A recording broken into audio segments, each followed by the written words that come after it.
Hello, my name is Adrian Salbuchi. I'm speaking to you from Buenos Aires in Argentina, and I wanted to talk to you about the financial crisis. Everybody seems to be talking about the global financial crisis, but I want to show you, based on our experience in Argentina, that there is no global financial crisis. What you are suffering in the first world is an irreversible, global, systemic meltdown. There's no way of saving it. You might think, well, this is a little bit exaggerated, but I want to show you that based on our experience, perhaps we know better. I have here a coin which is 1 Argentine peso. This will buy you, well, it'll hardly buy you a bus trip in downtown Buenos Aires. And yet, if I were to go to 1970, in 1970, this little coin would have purchased you Argentina 4 or 5 times after another. Why? Because since January of 1970, we have undergone 4 major monetary changes where they've knocked off zeros on our currency, 13 zeros to be exact. So this will be worth 10 trillion pesos from that time. And 10 trillion pesos at that time would have probably bought you Argentina 3 or 4 times over. That's inflation. Actually, that's hyperinflation. So when we hear about your inflationary concerns and everything, we've seen that, we've done that. We've been through the whole thing. We've been through inflation, hyperinflation, systemic banking meltdowns, currency changes, debt bond swaps, mega debt bond swaps, financial armoring, banking holidays, freezing of bank accounts, just about everything you can possibly imagine, referring to a nation's total breakdown of its monetary, banking, and financial systems. So based on our experience, if you were to say, well, what should we do in the United States and in Europe? I would say go to the bank and get your money out fast. Repeat, go to your bank and get your money out fast. And buy anything. Buy an apartment, buy a house, buy a lot, buy anything. Buy gold, buy a car.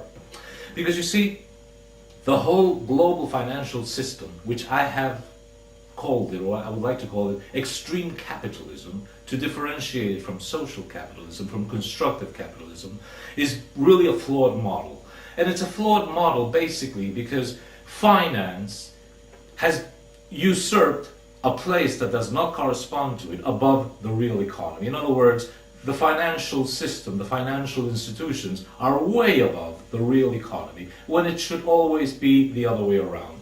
Finance, the world of money, the world of banks, the world of monetary systems, should always be subordinated to the real economy of building houses, building apartments, building airplanes, manufacturing cars, manufacturing food, everything. That should always be on top, with finance below it. Today it's exactly the other way around. So in this tremendous fight of finance versus economics, finance has had the day. They've won, and now they are totally destroying you. If anything, what is happening today with the global financial system is similar to a malignant, cancerous tumor, which has now gone into metastasis. And in that metastasis, it is threatening to destroy the entire economic body, and it's going to kill it, and in the process, commit suicide, because it's also going to kill itself. We're talking a lot about Ponzi schemes. We say, oh, Bernard Madoff, a Ponzi scheme. Okay, sure, Bernard Madoff is a Ponzi scheme. But you see, the problem is, if it were only Bernard Madoff and Madoff Investments having a Ponzi scheme, it wouldn't be that bad. The whole global financial system is a Ponzi scheme. And I'm going to show you how this works. Actually, there are 4 pillars, or should I say, since we're talking about pyramid schemes, Ponzi, right? Carlo Ponzi. Let's say that a pyramid which has a base of 4 sides, that this global financial Ponzi pyramid also has 4 sides. And I'm going to describe all those 4 sides so that you can better understand it. First side of the global financial pyramid. Planned monetary insufficiency. The real money in every country, the United States, Argentina, Brazil, Britain, real money is the money that is issued by the state. In other words, real hot money, let's call it that way, legal tender, which in the United States is a funny sort of money because it's issued by the Federal Reserve Bank, and the Federal Reserve Bank is a private entity. But let's say central banks issue the real money, the dollar bills, the euros, the Argentinian pesos, and so forth. The whole system is planned in such a way that there is never enough real money for the needs of the economy. There enters the second side of the pyramid. Since there is not sufficient public money, that is replaced, or that is substituted by private money. In other words, the private banking system exerts sufficient control over the state and over the central bank, over the Federal Reserve System, so as to guarantee that it will always issue insufficient amounts of money. And in comes the private banking system saying, Mr. Individual, Mr. Corporation, Mr. Government, you need money? No problem, we'll give it to you. And that's when the banks come out with the fractional reserve system and charging huge amounts of interest, whereby for all the loans that they make huge amounts of money. That's the second part of the pyramid, replacing real money, dollar bills, euros, pesos, with funny money. In other words, banking money, which grows at an exponential rate because it grows based on the fractional monetary system, the fractional banking system. The third side of the pyramid, do everything by debt. Consumers are always indebting themselves. Do everything with a credit, do everything with a loan. If an individual wants something, no problem, have it on credit. If a corporation needs to build a new headquarter or a new manufacturing assembly line, no problem, do it on credit. If the government has to do something in Argentina, in the United States, no problem. Just get yourself nicely indebted with all the major private banks.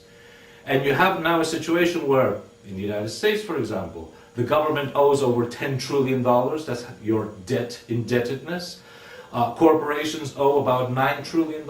Individuals owe about another $9 trillion. My country, Argentina, the state is indebted in over $300 billion. And our individuals are also indebted. Everybody's indebted, everywhere in the world. Individuals, corporations, states, everybody owes money.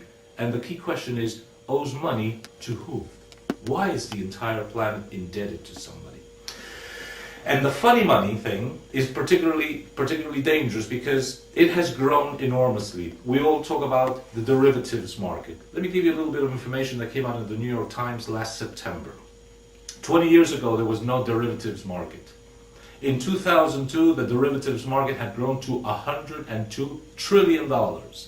And as of September 2008, when the crisis broke out, the derivatives market was $531 trillion. Do you realize that $531 trillion is 10 times the world's gross domestic product and 40 times the gross domestic product of the United States? Do you realize that funny money has swamped completely the real economy, and that is where your problem is, and the amounts are so huge that there's no way anybody can stop it. There's no Obama bailout plan, there's no Federal Reserve bailout plan, there's no G20 bailout plan. The amounts are just too big.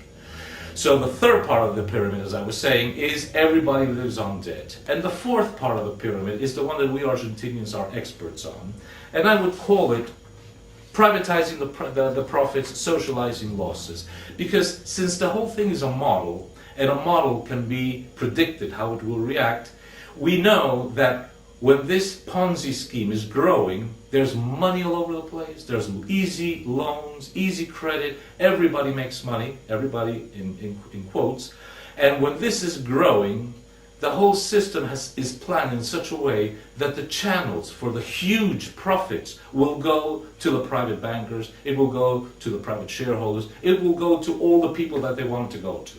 When it gets to a point where this is just going to explode, as happened to you on 15 September of 2008, and the whole thing starts collapsing, a new set of channels is activated. And all the losses are socialized. Just as the profits were privatized to the people who they want to privatize them to, when the whole thing blows down and starts imploding and collapsing, that is socialized via taxpayer bailout plans or via the Federal Reserve issuing trillions of dollars of fake money, which means the entire planet is paying for it. Why do we know about this more than you guys know about it? Easy. Because we've been through it. I'm 56 years old and I've lived through 3 of these.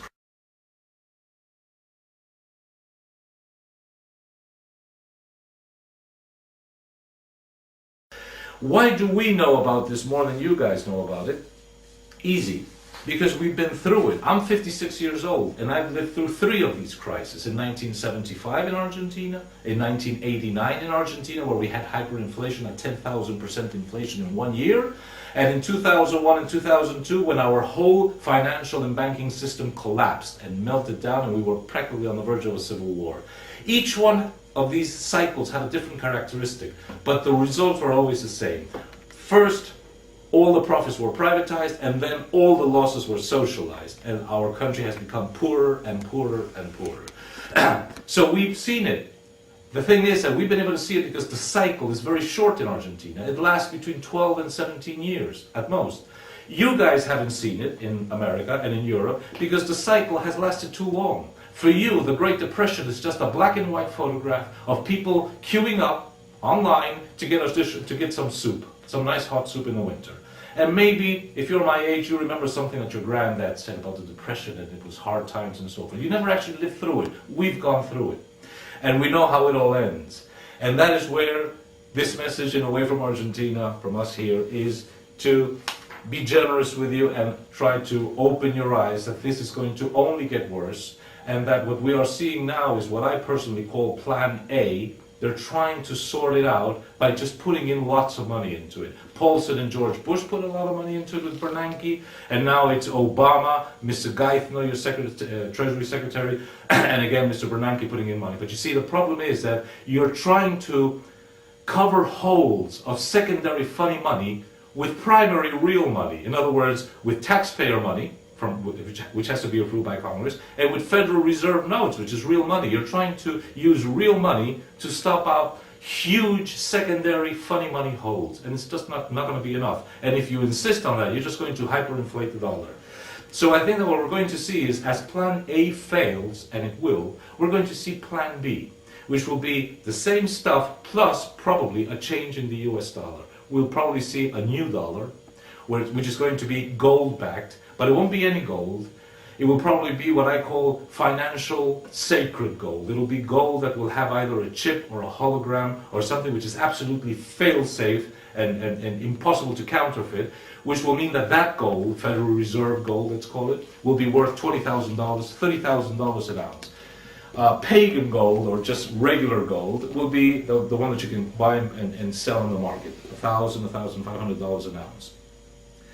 And that will have a tremendous effect on the world, because the US government will be able to say, okay, US citizens, US corporations, our allies and friends, one new dollar for one old dollar. And that will be just fine. But for example, other parts of the world, the Muslim world, Latin America, Africa, they might just say, there's just not enough to go around, so let the market decide. And as people panic, people in my country, in Argentina, and in Africa, and in the Far East, and in the Middle East, will try to change their old dollars for new dollars, maybe at the rate of 2 to 1, maybe 4 to 1, maybe it'll be 10, 20, 30 old dollars for every new dollar. And what would be the effect of that? That with the introduction of this new US currency, you will be able to export the huge losses to definite geographies in the world. Latin America, Africa, the Far East, the Middle East, or even people that you just happen not to like. But I think that Plan B will also fail. And that, as we saw 60 years ago, you will probably need a Plan C. And Plan C is just kicking the entire chessboard.